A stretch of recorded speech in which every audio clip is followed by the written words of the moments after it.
Can I ask you a question, Gerry? Yes, of course.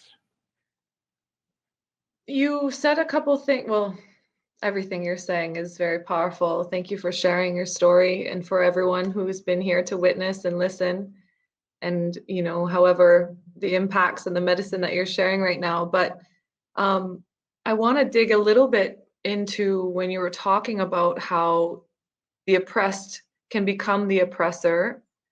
And I feel in my own lived experience and those around me, and just from what I've witnessed and seen, that when we have our power taken away from us,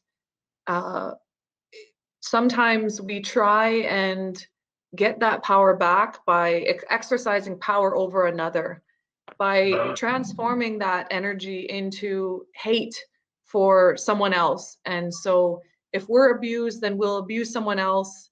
And that's how we're trying to get that power back. And it's these cycles. So I'm wondering if we could talk a little bit about that. What are your thoughts around that? How do we use that energy that you were talking about? There's a difference between just hate, anger, and rage, and self-righteous rage. How do we activate that into a way that's effective? Yeah, see, that's what we're in the process of now. I firmly believe that in this time of the virus, Yeah. we're all of a sudden put in this place where we can look at ourselves.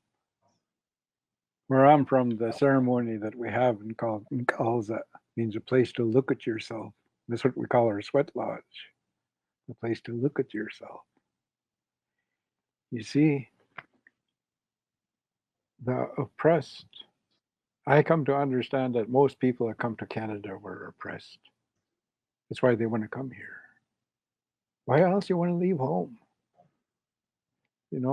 I've met Italians and British people, and I'd ask, why did your grandparents come here? Mm. Oh, they wanted to be farmers. They wanted to do this, but no way we could do it in England. Because it's all taken up. Right. So they come here and all of a sudden it's like heaven. Holy smokes. 500 acres for me.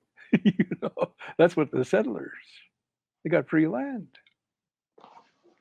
It's like heaven. Mm.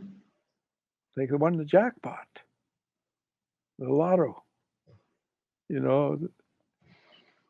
So I know that people that are oppressors today aren't truly happy people. Anything that's negative that you're putting out is a sign that you're not really deep-seated happy. Mm-hmm. Where you have the sense of sincerity and this feeling of being grounded and being part of life in a good way, serene, experiencing happiness and contentment. If you're miserable, let's say a racist against Indigenous people, every time they see me, they're triggered. Because they've been taught to hate those people right from childhood. We say that everything up to 6 years old, you absorb like a sponge.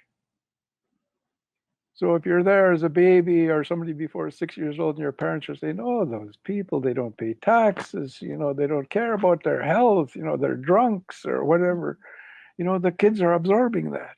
Right. So you're putting a burden on your children by doing that. Mm-hmm. Because now they're going to be triggered when they see the Indigenous, oh, that person doesn't work, whatever. Which is totally not true.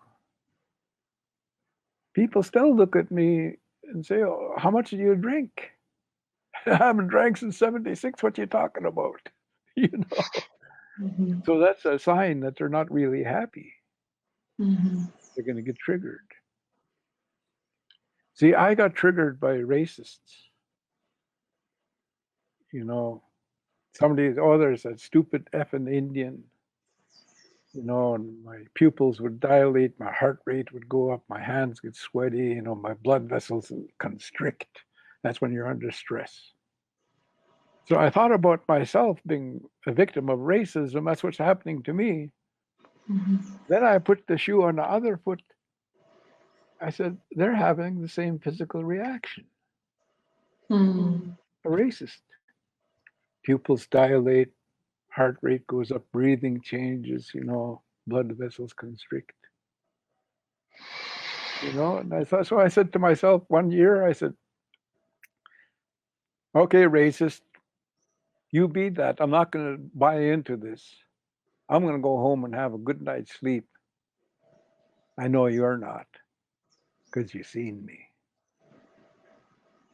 So I wasn't going to carry their stress, because that's what I believe is happening with them. I don't think being a racist is a happy experience. Some No. people get turned on the feeling of power, because the power of love is a sickness too, or the being in love with power, I mean, is a sickness. Mm-hmm. If you get addicted to having power, you do anything to keep it, Right. to make it stronger. Mm-hmm. And I know those aren't happy campers, really. Mm-hmm. They're fooled into thinking that's a way.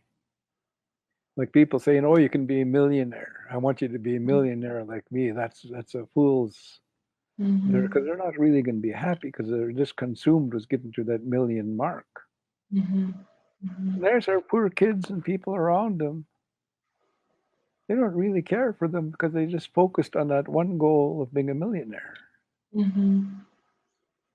So when I look at that in the whole country, it's built on lies and deception and thievery, and, because that's what colonizers do. Mm-hmm. They're not really happy campers. No.